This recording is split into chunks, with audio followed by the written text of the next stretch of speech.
Absolutely. Yeah, if I could. Oh, go ahead. Well, go ahead. Okay. I grew up in a very, very small town in Eastern Oregon, and we had a very, very tiny population, a graduating class of 38 people in the whole town. And we were the biggest town in the county.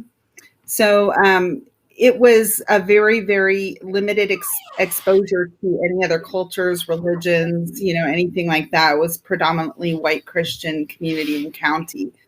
I didn't really have any exposure till I grew up and left home after I graduated. I moved to New York of all places, all the way across the U.S., and had a big culture shock from where I grew up to there, because that's just a melting pot of everything. And I had grown up not with any religious background from my parents. They let me explore that on my own. They didn't follow any specific religion. But I wanted to be a part of something that was bigger and better than what I was experiencing at the time, because I had a little bit of a troubled home life. And so, we had a bit of a dysfunctional family. So I started going to church down the street with my friends and thought it was amazing because they had potlucks every Sunday. So that became like my family outreach, right? That I didn't necessarily have at home.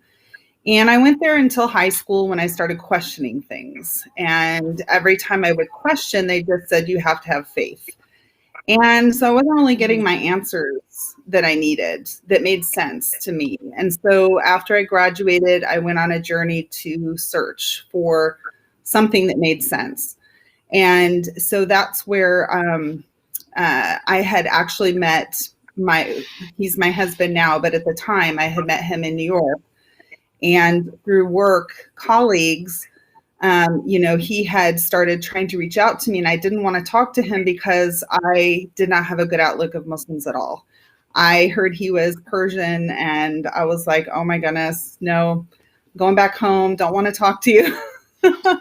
And I actually just watched the movie Not Without My Daughter with Sally Field a week before I met him. And so he was very polite.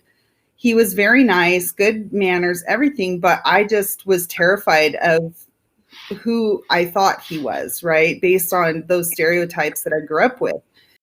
And we didn't have that exposure. I had never met a Muslim before. I just knew what I was watching on TV and movies and what we were being taught in history classes about Palestine and all of that. So it wasn't a positive image, to say the least. But he did call my workplace for quite a while, every night. And so we would have philosophical discussions and political discussions. And finally I had agreed to meet him. And so I was scared. I told my boss, here's his phone number, here's his beeper number, here his addresses, work address, home address. If I don't come home, please come find me. And so it started a weekly outing. I would take the bus into New York City to meet, and we would sit and have dinner. And I just saw characteristics I never saw in the guys that we grew up with. It's very common for people to think, oh, why don't you have a boyfriend? I was asked that constantly in high school. Why don't you have a boyfriend? When are you going to have a boyfriend? And so it wasn't that I didn't want it. It just didn't happen for me. And so sometimes I would get depressed, like, what's wrong with me? Because everybody else is doing this. But I also saw the trouble that came along with it. So I had an idea of what I wanted from watching my parents and also the people around me. And I just thought it was trivial to have a relationship where you get so emotionally connected without having a long-term commitment. So that talk came to, we would meet once a week for dinner. And so we started talking, and that's when I was putting puzzle pieces together that everything that we're talking about, we're like on the same page. And I believe that too, but I never had anything to plug my thoughts into. And so it was almost like finding this, I was putting the puzzle pieces together as we talked. And so I started asking for information, and I started researching Islam. And I went on a journey of little over a year actually, going to the masjid and reading a lot of books and cassette tapes on lecture. And that's how I got introduced to Islam.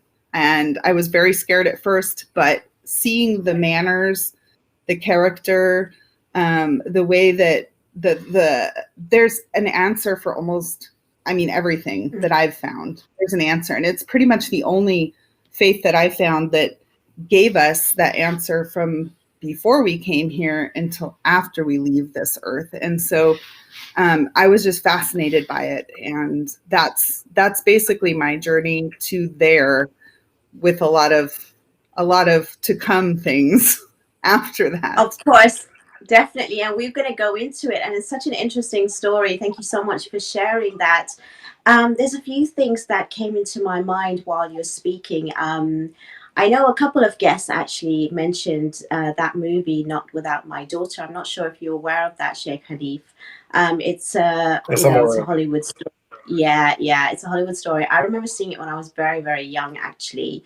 And it did scare me as well to a certain extent, as to the, I thought the traditional Muslim culture is that, where, with the rights of a woman and, and the husband that was, married to somebody who was outside their religion and then took away their daughter or whatever it was, and then the woman went searching for her, and it was something that did capture my mind. And me being Muslim at the time, it was a bit scary. So you just do understand that the media, even up till today actually, and you hear people that we haven't had the best representations.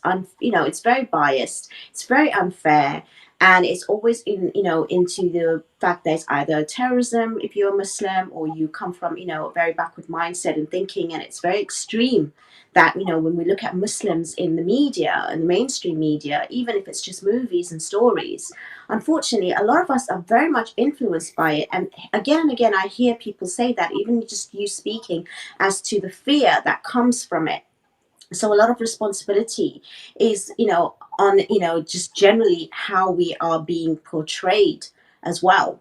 So that is one aspect. The other thing is, I remember Sheikh and I speaking before the show as well, a few days ago, about how, much of a struggle it is within an individual to actually go to the extra mile, to make that effort and have that curiosity and that mindset of searching for the truth, even without knowing what the truth is, which brings an actual individual into a religion like what we have, and what we believe in today, like Islam.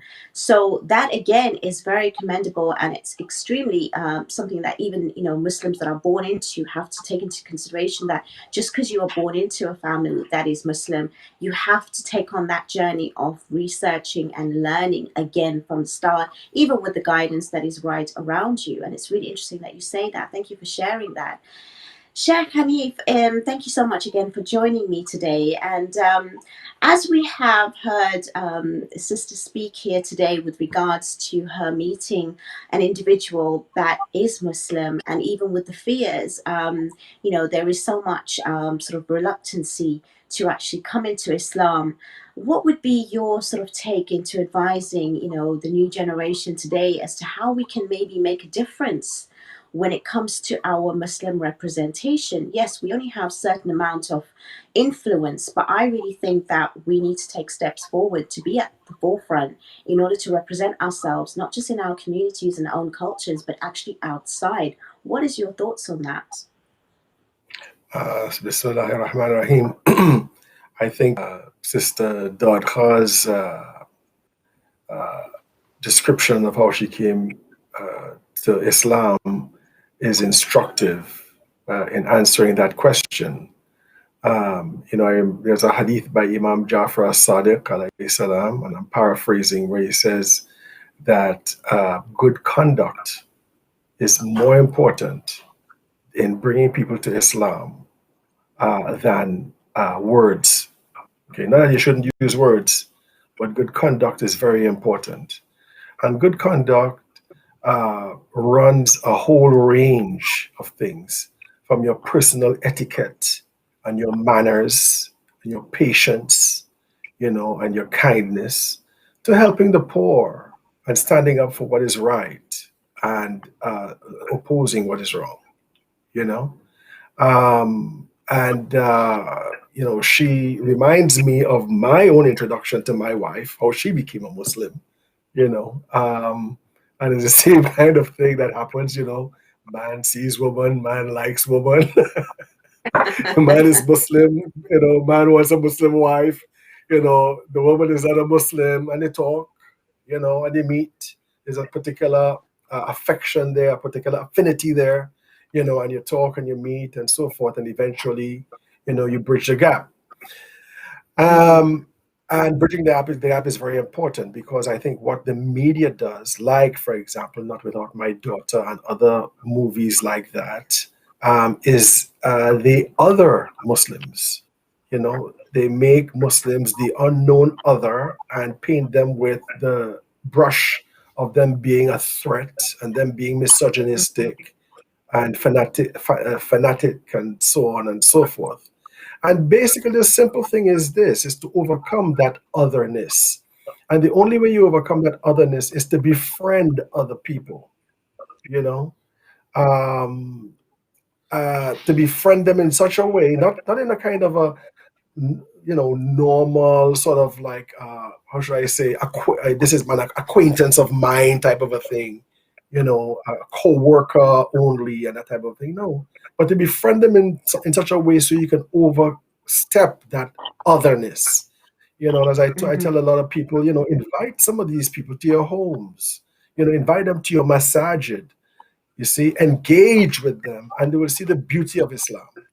You see, and they would realize that Islam is not so alien after all. A lot of things that you're talking about, that Islam talks about, are things they have already thought about themselves, but thought that they were alone in this type of a thinking. I think that alone helps in going a long way in making Islam, first and foremost, something that is seen as normal, and something that's seen at best as an alternative to the way we live today. And just to give an example, after 9/11, you found in the United States, I don't know about the rest of the states, I know about in New York City, for example, where Muslims were vilified on the street and attacked and so forth. We saw that in areas where Muslims were active in fighting against, drug dealing on the streets and standing up for the rights of people with respect to things like police brutality and cleaning up the neighborhood and so forth. You never found that type of those types of attacks taking place upon Muslims in the environments, because the non-Muslims already had an experience of how Islam was and what Islam meant. You know what I mean? For example, they knew about Malcolm X and so forth and so on. It's in the middle class areas where you had these Muslims, they were good, they were lawyers and engineers and stuff, bought a nice big fat house somewhere uptown and whatnot. You know what I mean? They didn't really interact with the neighborhoods and so forth. And you found that type of a relationship led to people finding it easier to other them and to bother them. So I think it's very important for us in our masajid, for example, to have open houses, inviting people in the neighborhood to our masajid. For us in our personal relationships with our co-workers, our fellow students and so forth, to be able to befriend them, to help them, and I think with that type of a relationship, it would be easier to overcome the propaganda against Islam.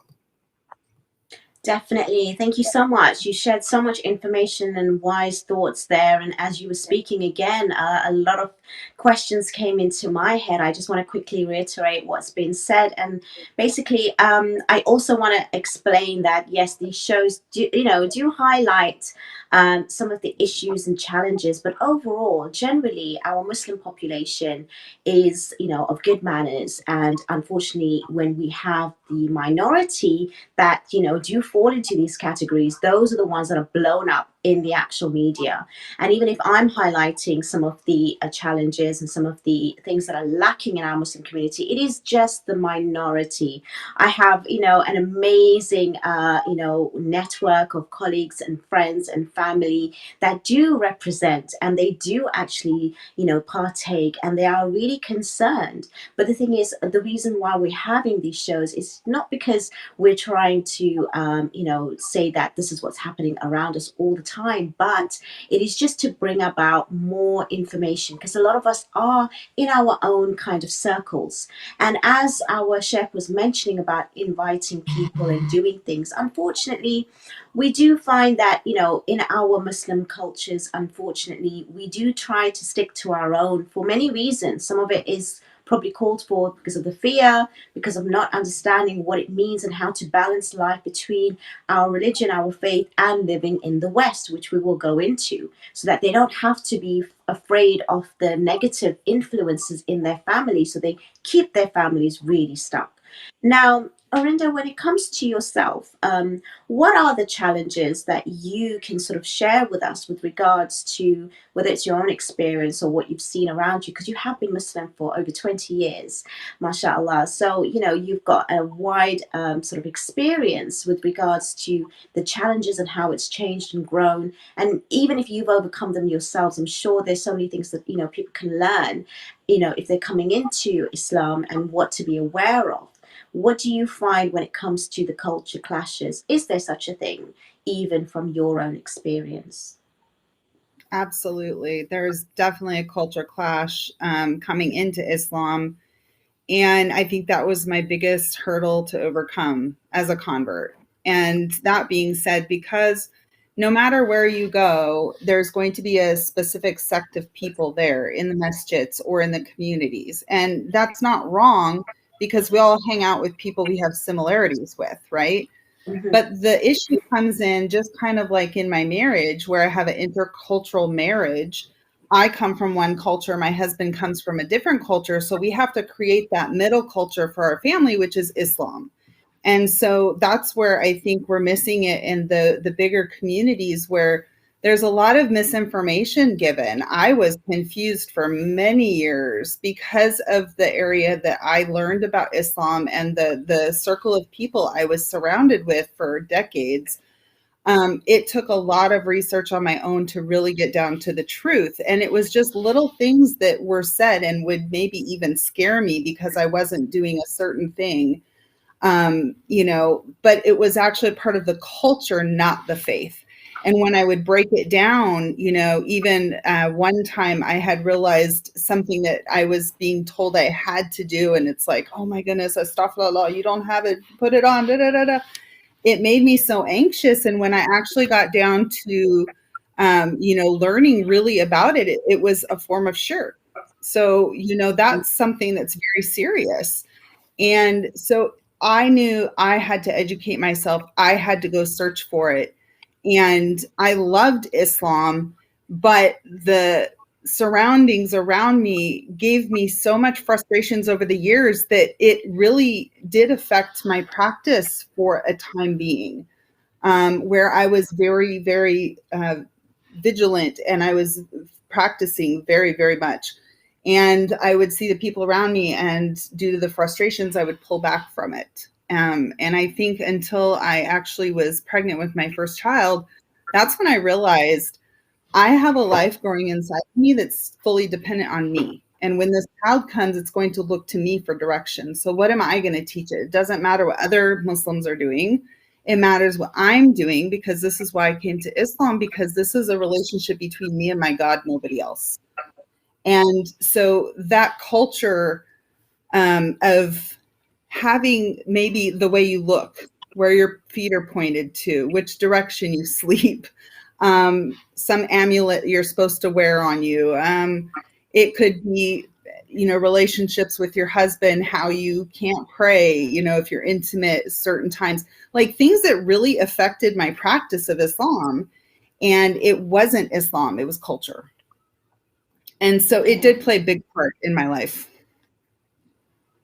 That is very interesting. I love the fact how you highlighted some of the sort of the reasons, and especially, coming into being a parent yourself, that actually make you take a stand as to where exactly you sit with when it comes to your practice. Um, when it comes to that, actually, I want to stick with you for a second. Did that actually cause sort of some sort of like discourse within your even relationship, or do you feel that you have support, whether it's from your immediate spouse or your immediate sort of like in-laws? How did that work? Because when children come in, it is another story. And are they also kind of confused? How does it work? What are the dynamics like? Tell me about the cultures then, and if they actually intermix within the rest of the family unit. Absolutely. So we were really close with my husband's family. They're a large family, and most of them were in the States where we lived at the time. When the children come in, it definitely makes a difference because everybody has advice for you, right? But the fact that, yeah, it did cause issues in my marriage. And I would say probably 90% of what we did have issues with over the years. We've been together 26 plus years, and it had to stem with some cultural, maybe reaction, maybe to a situation. And while the good thing is, if that person has a good grounding base of being taught Islam, however, culture was a very big part of their life. And then coming to be with a convert who challenges everything you think, which is what the case was. So at one point, I was told I was too strict. And because I was trying to follow the faith, but in the sense they came from another country here and they wanted to kind of blend, not stand out as much. And so I did have issues with that. So we went through a lot of phases. I got really strict, and then I reevaluated, and, ultimately to this point, it's whatever is pleasing to my creator, not my husband, of course, anything you're going to do for your spouse, it's because you're wanting to please Allah, and that should be pleasing to your spouse. But I had it backwards. I was trying to please the people around me instead of recognizing that relationship with my creator. And so it did cause a lot of friction. And it was hard for my kids too, because the way I'm teaching them, I'm trying to implement as much as possible what I know and what I learn. That might be, I think the one thing they had issues with was I'm very strict on Zabiya halal since they're born. They know how to read the labels, they know what's okay, what's not okay. But my side of the family is not Muslim, so they know they're not Muslim, so they're not doing this because they're not Muslim. But then on the Muslim side of the family, we have people not adhering to the faith fully and not really paying attention to certain aspects of it. And so my kids would question, well, they're Muslim, how come they're not doing it? We are. And so that came to a very good lesson for my kids to teach them. It doesn't matter what other people are doing. This is between you and your creator. So you do what's best, whether other people are doing it or not. And that is our job. So it brought up a good teaching point, but definitely did cause some issues. Wow, that is quite a journey. Thank you so much for sharing that again. It's not easy to, come into Islam and then to face these challenges. And that is part of the test that we all go through. But I know that I can't even imagine the struggles being a little bit more, set in the way that it's much more challenging. And as you described what you did, Sheikh Hanif, what came to my mind was when people do actually say that it's probably best to marry from your own background, and they stick to that and its similarities, is it something that you would still sort of say that it's safe to do so? And a lot of people say, well, it's actually discriminatory between marrying outside, or just sticking to your own family cultures and backgrounds, because obviously what happens to the new Muslims, but then when they enter into a new family, a Muslim family, there are a lot of things that, which may not normally happen. I mean, I'm here to play devil's advocate. This is not my personal. I hear, opinions. I hear a lot of stories. I help a lot of individuals through their challenges, and I want to bring this to a platform where we can actually be having an open, authentic conversation about this, which is not necessarily happening, to give it to us for real. What are your thoughts, Sheikh Hanif? Well, I can't fault the logic behind people selecting spouses based upon cultural similarities or shared cultural values. I can't fault that. You know what I mean? Because the converse of that is very different. That if you people from different cultural backgrounds, getting married, it's quite possible for them to have conflicts or different, or differences with respect to how they look at things. Okay, so I can't fault this. Nevertheless, I think this idea it should be a temporary idea at best, and I think it is a bit, how should I say, naive at worst. Why is this? Because culture is a dynamic thing.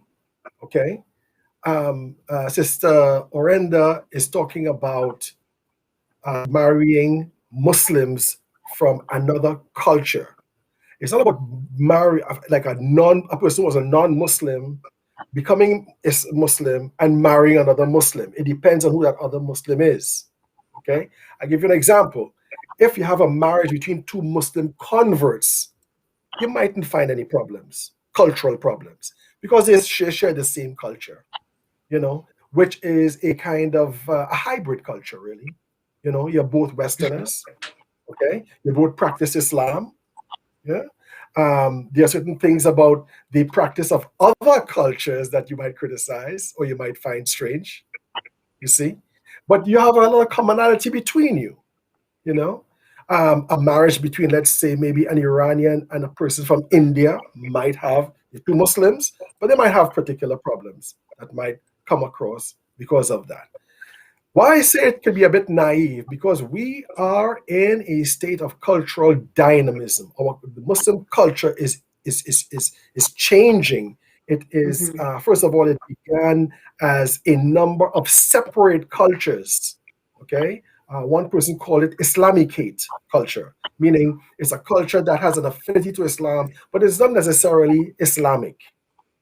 Like, for example, let's say women in the Indo-Pakistani subcontinent might choose red as the type of dress they'd like to wear to get married, whilst women in this type of environment, let's say Muslim convert women in this type of environment, might want to choose white as a color to get married because they grew up in this type of environment, where white was a color of a wedding dress, you see?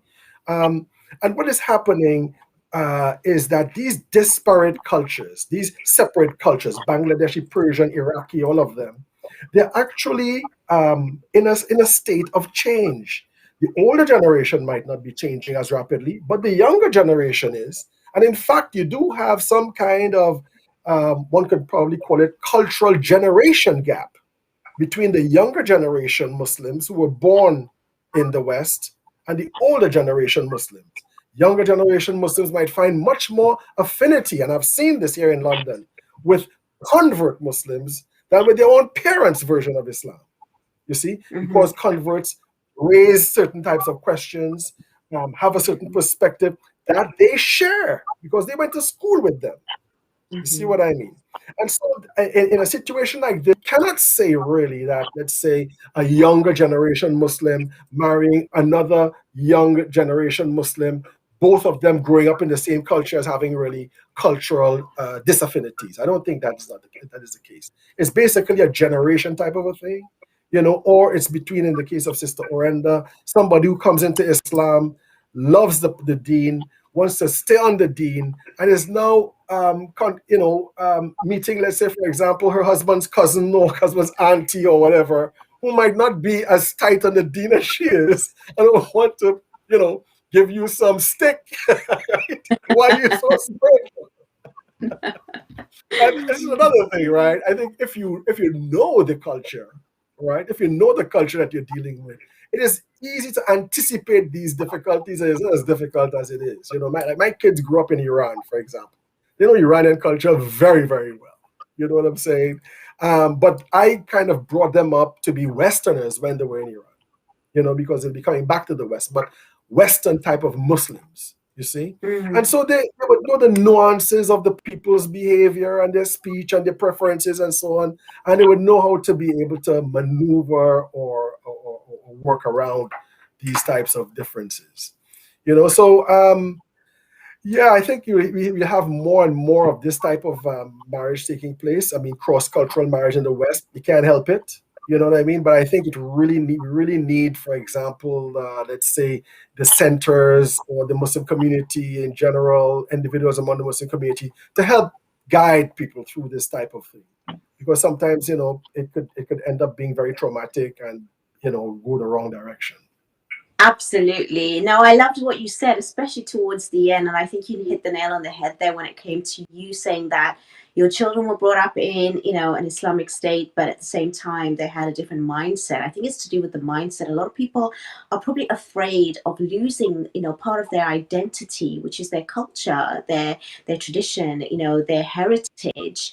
And we can understand that. But the thing is, you can have several identities, and if the parents, for example, are willing to share and open up the culture of the past, as well as integrate it with what is happening now, and sort of making it so tight so that when the kids are brought up in a home where it's only in that one particular way, and then when the kids are out on their own, then they want to completely be free from it, and they lose it, instead of trying to embrace all of it and put it together. And I think that's what it's about. And you don't need to lose any part of it. You can have different parts, being British, being Muslim, being, whether it's, from a particular country, Iraq, Iran, wherever, or American, wherever it is, and, put it together and collaborate. I think the issue where people are stopping marriages because it is from another background only for that particular reason, that is problematic, obviously. But also, like the Sheikh mentioned, to navigate the issues where there is two people that want to come together from whether it's background or cultures or different caste or whichever sort of ethnicity that they come from, to actually give that support to navigate in order to teach them that this is what it's about. Because I really think what Orenda mentioned before was regarding the children. It's more about them feeling that they do belong and they are safe and secure. And when there's all this discourse between the immediate families and relatives, then that can also make them want to run away from it all, because again, we're losing essence of what exactly we are here for, what is the belief system, and what is it that we're trying to prove, and what is our purpose and meaning. And again, of course, it comes back down to faith, but I think we are getting a bit cross-wired a lot of the times. So hopefully, inshallah, with these conversations, we open up these discussions to make it a little bit more easier for Muslims navigating, now that we are living in the West, and we are also having our faith, and there's different types of even Muslims that are actually practicing on different levels. Because I know a lot of families, they do not hold their house open to different people because they feel afraid that their children are going to be influenced in a negative way. So if that's the case, now, Orenda, you coming from, families from different faiths, especially even your own, you're Muslim, but your relatives are not, your family members are not. I mean, do you not allow your family members to come into your house if they don't dress a particular way, if they don't, act in a particular way? And are you afraid of that with your children being influenced to that way instead of your way? How does it work for you? Because these are the questions that are happening nowadays amongst our family Muslims, that won't even allow another Muslim who doesn't practice in a particular way to enter into their household, afraid that their children will be influenced differently. What do you sort of think of that? I think as a parent, you're always going to have that fear of who they're, associating with and how that's going to affect them. Because of course we know our beloved Prophet sallallahu alaihi wasallam taught us, if you want to know who you are, look at your friends. And so Yes. that is a definite concern. Whether it was a fear that we didn't let people in the house, no, not so much. But for instance, my kids had a mix between Islamic school and public school. So you're dealing with different things from both of those, right? And when they get a little bit older, especially the girls, they want so much to fit in with the Yes. crowd. They don't want to stand out. And so you're walking a really fine line on figuring out, okay, I'm raising them in this Western culture, but everything I'm teaching them not necessarily goes against it, but has really high morals and ethics. And that's not necessarily what you see in the general, their peers.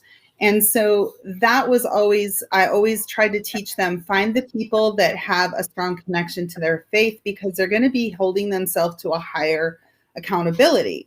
And if they did have friends come over, especially the girls, I never had issues with the boys, but for the girls, for the most part in our society, they think if the more you're showing your skin, the more attractive it is, the more liberated you are. And we're opposite from that, of course.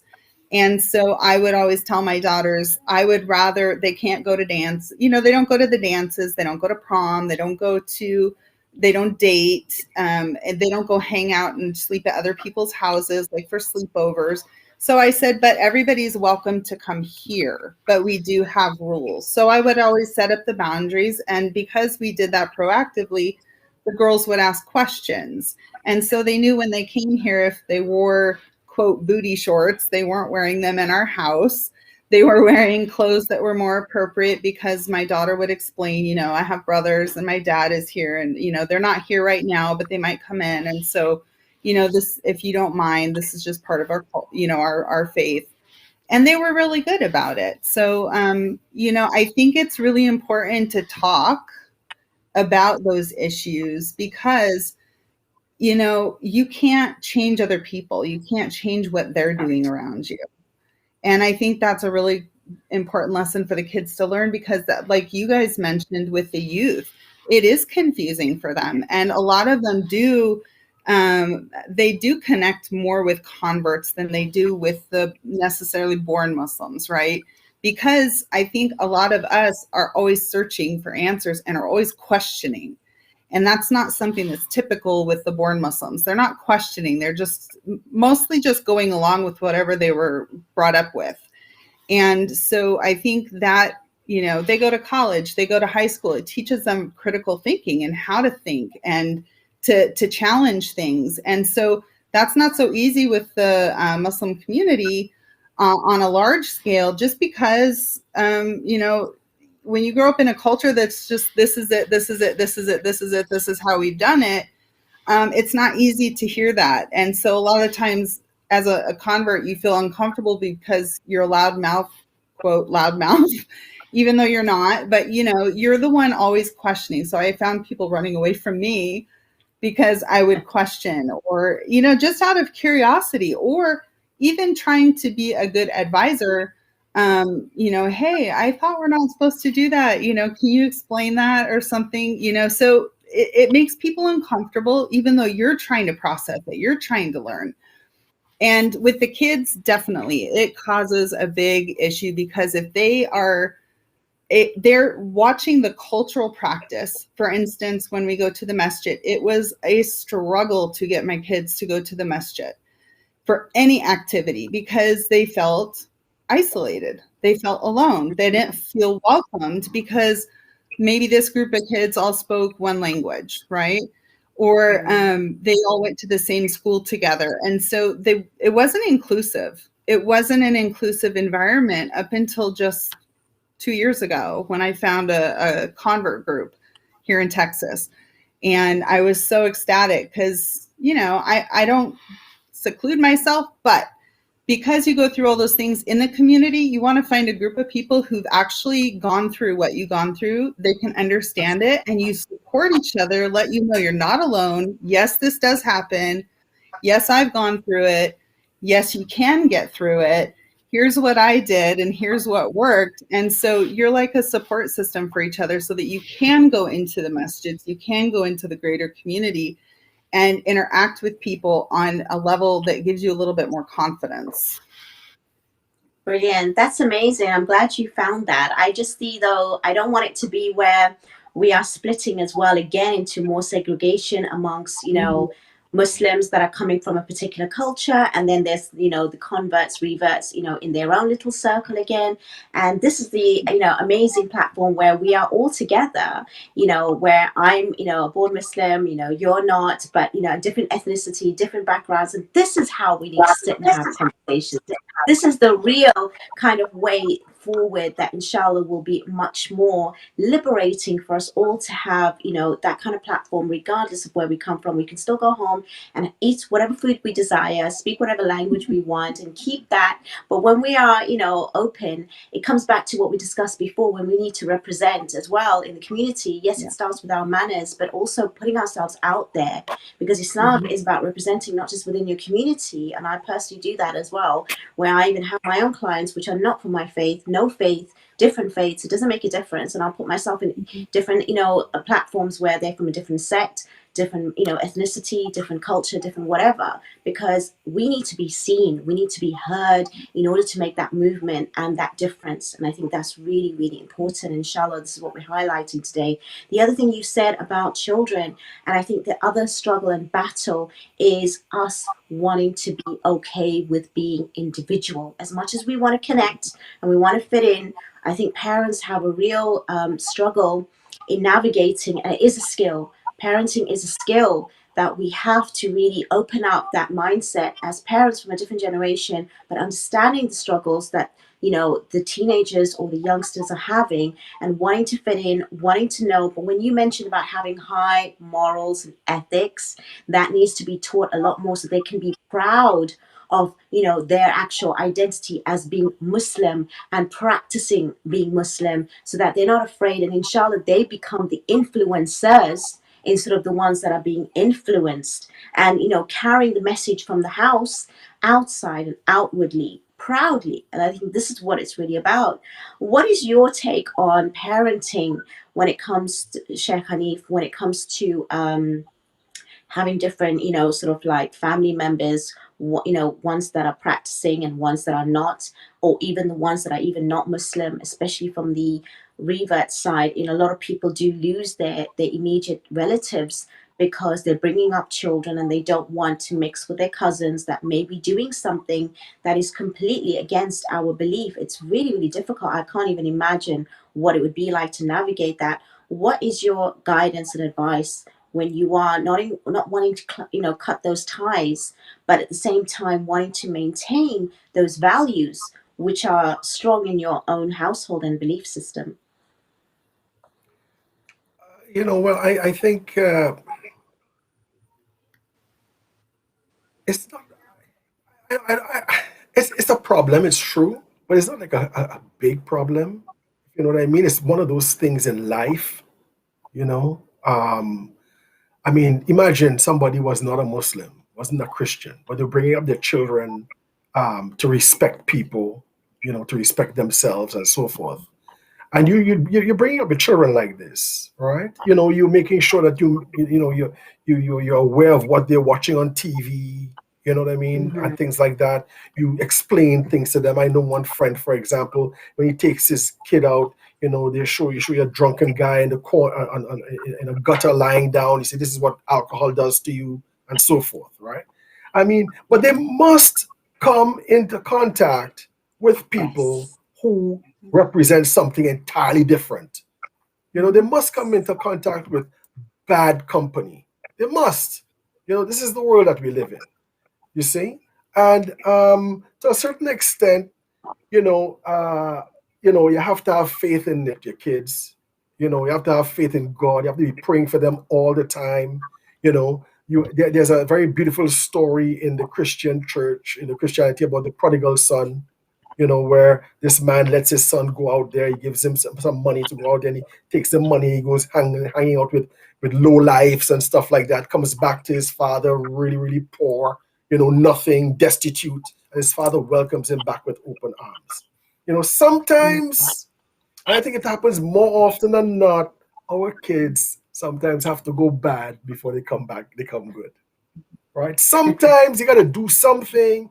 They have an influence of somebody about something, you know, that lead them somewhere along. Don't panic.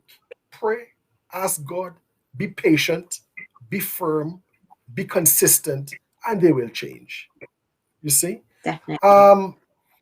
I think for again, for let's say kids who do not share the same Islamicate culture as another group, and you're trying to bring them up with a good way of Islam, a good idea of Islam, and so forth. Yes, it is a bit traumatic for them when they go to an environment, for example, and they meet racism in an Islamic environment. You know what I mean? Or they meet some kind of intolerance, or somebody propagating something that is not in Islam and so forth. Or they're just simply isolated. Nobody talks to them and so forth. I think this is because, again, of that particular center or that community being in a phase of transition, from a foreign culture to a more cosmopolitan multicultural in our environment. Remember the history of Islamic centers in North America and in Europe. The history of Islamic centers is that they first were opened by people who did not see themselves as part of that society. They were there to get a job, to get an education, to do business or whatever, but they always saw their allegiance and their identity with the home country. Okay? And so their mosques and their centers were places for them to find comfort within a particular cultural environment. In that type of environment, they are not really interested in you who doesn't belong to their culture. Really, they're not. Maybe they say our center is Islamic, but they're confusing matters. We have really a community center, okay, where we pray together in community, okay? So yes, for a convert or the children of converts going to that environment, they would feel just as alienated sometimes as their parents would feel. And I had that experience, okay? But at the same time, if those children armed with a just and realistic understanding of what that group is like, they are more prepared to deal with the inconsistencies that they experience in their environment. Like when my kids were growing up in Iran, for example, we were probably the only, at one point, the only black family in home. Okay, all right. And I remember my kids, and I mean, I'm not the Iranians, and nice people, right? But I remember every time my kids came home, I had to deprogram them in some way or the other. Okay, I had to deprogram them with respect to, for example, the idea of race. Okay, I remember my after talking with my youngest daughter. She was about maybe 11 at the time. She came home one day and said to me, I think I might have told you that, Sister Fahima. She came home and said to me, Yes. Daddy, they wanted me to take part in a play. And I said, I said no. And I said, what play? And she said, well, they wanted me to play the devil, right? And she knows that I would tell them that, people tend to depict the devil as white, okay? And it was very important that they had to be careful of this type of stuff.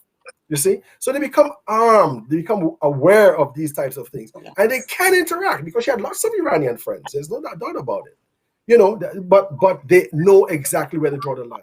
So I think as Sister Orenda rightfully pointed out, that when the kids go out and they see these contradictions, they learn from it. They know that Islam is this, and Islamicate culture is something else. And so they're able to be discriminative in a positive sense in terms of what is right and what is wrong and how to ally themselves with. And the last thing I would like to mention here about is the question about, the convert always challenging and always questioning. And that Sister Orenda again pointed out quite rightfully that we come from a culture that challenges things. We come from an educational background where we always ask the question, why? In a lot of Muslim countries, you cannot challenge your professor. Who are you? You're an undergraduate. I'm the prof. Yes. Come up and listen to me. You see what I mean? But here you can challenge a professor. You know, as I mentioned to people, you know, when they asked me what I wanted to specialize in, what I was specializing in, I specialized largely in theology and philosophy and Islamic mysticism. All right. And they asked me why. I said, because in my country, which was Canada at the time, in my country, the most important question people ask with respect to religion is why? Why does God exist? Why do you believe in the prophet? Why? I say in your country, in this country that I'm in, the most important question for you is how, right? How do I pray best? How do I pay my zakah? How do I do this? How do I fast in the month of Ramadan? Okay. Over there is, before you say, how do I fast in the month of Ramadan? Why do we fast in the month of Ramadan? You Yes. see? And so it's a No, Sheikh different type of Hanif, I could listen to you forever, and we have had so much conversations. Inshallah, we will continue with more. Unfortunately, we have come to the end of the show. It's been an absolute pleasure. I just want to thank you both for your time, your wonderful stories, and amazing ways of bringing this conversation so that we can actually have much better interaction, much more learning, and inshallah better integration amongst ourselves in our families and our community surroundings. Thank you so much, Orenda, all the way from the US. Thank you so much, Sheikh Hanif. Inshallah, we interact and collaborate again. And I hope that all of you have, enjoyed the show as much as I have. Inshallah, we will be back next week with another episode. Please do take care and stay tuned for next week's show. Assalamu alaikum wa rahmatullahi